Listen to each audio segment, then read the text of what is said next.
헬런은 자신의 인생이 매우 행운이라고 생각했습니다. 사랑하는 남편 벤이 있었고 대학 시절부터 함께 지냈고 헬런이 딸을 낳았을 때 벤은 가족이 자신의 월급으로 생활하기가 어려울 것이라는 것을 깨닫고 사업을 시작하기로 결정했습니다. 그는 친구와 함께 어린 시절부터 낚시와 하이킹을 좋아했기 때문에 자신의 경험을 활용하기로 결정한 후 동료들은 야외 활동 및 스포츠용 의류 사업을 선택했으며 예기치 않게 많은 사람들에게 사업이 수익성이 있게 되었고 첫 번째 매장 이후 두 번째 매장을 열었던 동료들은 구색을 크게 확장했고 관광 상품을 체계적으로 제조하기까지 했습니다. 헬렌은 주부의 신분으로 오래 머물지 않았고 남편의 지원으로 봉제 제품으로 가게를 열었지만 물론 백만장자가 되지는 못했습니다. 가족의 재정적 번영은 안정적이었고 벤이 시장 상황을 합리적으로 평가한 후 여러 토지를 거의 무료로 구입한 다음 성공적으로 팔았을 때 정말 큰 돈이 갑자기 왔습니다. 따라서 헬런의 남편은 몇 년이 지나 부동산 중개소에서 또 다른 수익성 있는 사업을 얻었고 헬런은 벤은 가난한 젊은 전문가에서 매우 부유한 사람들로 변했습니다. 그들은 도시에서 멀지 않은 곳에 크고 편안한 집을 짓고 이미 대학생이었던 딸 조이를 위해 넓은 아파트를 구입했습니다. 그들의 삶에는 많은 것이 바뀌었지만 헬런과 벤의 감정은 변함없이 다정했고 그들의 사랑은 더욱 강해졌지만 2년 전 벤에게 사고가 발생하고 헬렌은 과부가 되었습니다. 남자는 얼어붙은 길에서 운전을 하지 못하고 그 자리에서 죽었습니다. 여자는 계속 노력할 힘을 거의 찾지 못했습니다. 딸을 위해 버티고 슬픈 생각에서 벗어나기 위해 그녀는 남편의 사업을 파헤치기 시작했고 그를 기억하기 위해 모든 일을 했습니다. 그러한 완전한 작업량은 그 여자가 틸의 자신을 정점에 이르게 하는 데 도움이 되었습니다. 그녀는 사랑하는 사람을 애도할 힘이 없었지만 때때로 헬렌은 정말 우울했고 그동안 집 밖으로 나가지도 않았습니다. 감사하게도 헬렌이 항상 보고 기뻐했던 유일한 사람은 그녀의 딸뿐이었습니다. 조이와 그녀의 남편의 여동생 켈리와 그녀의 가족 켈리는 종종 그녀의 형제의 미망인을 방문하여 오랫동안 마음을 맞대고 이야기를 나눴습니다. 켈리가 조이와 당신이 아니었다면 저는 아마도 더 이상 이 세상에 살아있지 않을 것입니다. 헬런은 어느 날 벤이 없으면 우리 모두 기분이 좋지 않다고 고백했지만 그는 당신의 생각을 좋아하지 않을 것입니다. 헬런은 특히 지금 조이는 그 어느 때보다 당신이 필요합니다.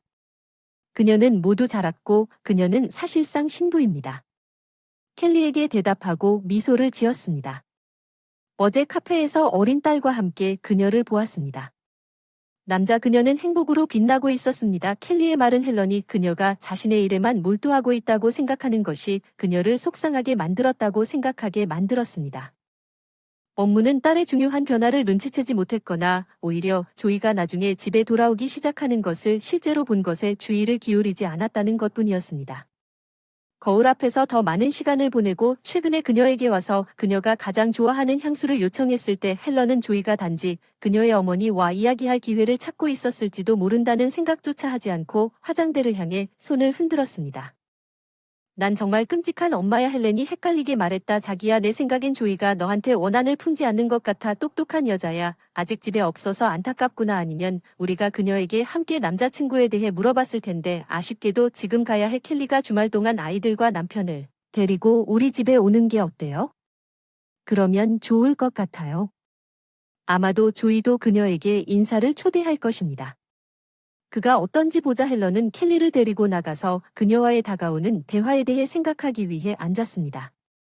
딸은 조이가 꽤 컸고 그 나이에 남자친구가 있는 것이 당연하다는 것을 알고 있었지만 벤이 아직 살아있었을 때 조이가 진지한 사람으로 성장한 것에 종종 놀랐지만 딸이 신뢰할 수 없는 남자에게 잡힐까봐 걱정했습니다.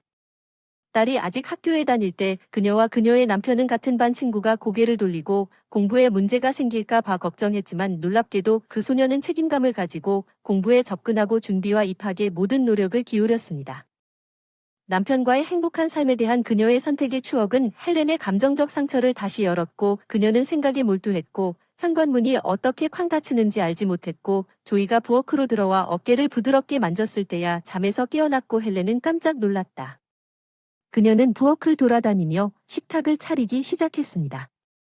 그녀는 딸에게 남자친구에 대해 묻기 시작하는 것을 참을 수 없었습니다. 그러나 그녀는 멀리서 시작하기로 결정했습니다. 켈리가 주말에 가족과 함께 오기로 했습니다. 바비큐에 갈 건가요? 아니면 다른 일을 할 건가요? 헬렌의 계획은 그 여자가 자기 지인에 대해 말해주길 바랐고 그녀의 바람이 맞았습니다. 엄마 토요일에 제 남자친구와 데이트할 거예요. 조이가 얼굴을 붉히며 그 사람 이름은 다니엘이에요. 그 사람은 제 친구 남자친구의 사촌이에요. 걱정하지 마세요. 그는 평범한 사람입니다. 그는 자신의 가구점을 운영하고 있습니다. 오히려 그의 부모님이 운영하고 있지만 6개월 전에는 그를 믿었습니다. 그는 30세입니다. 그는 결혼했고 자녀가 없습니다. 조이는 일을 마치고 만족스러운 표정으로 그녀의 어머니를 바라보았습니다. 헬런 솔과 그녀의 딸의 도전과 자부심을 바라보았지만 그녀는 말다툼을 피하기 위해 아직 말을 하지 않았습니다. 주말에 남자친구를 초대하여 우리를 방문하는 것이 어떻습니까? 물론 그 사람과 함께 나가고 싶다면 꾸짖지는 않겠습니다. 엄마 사랑스럽긴 하지만 아직은 다니엘을 초대하면 안 될 것 같다고 생각했어요.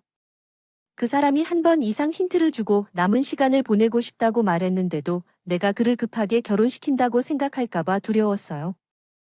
나와 함께 생활하려면 그 사람을 빨리 만나고 집으로 돌아가는 것이 좋겠어요. 켈리 이모와 그 아들들을 오랫동안 보지 못해서 너무 그리워요. 헬렌도 꽤 미소를 지었어요.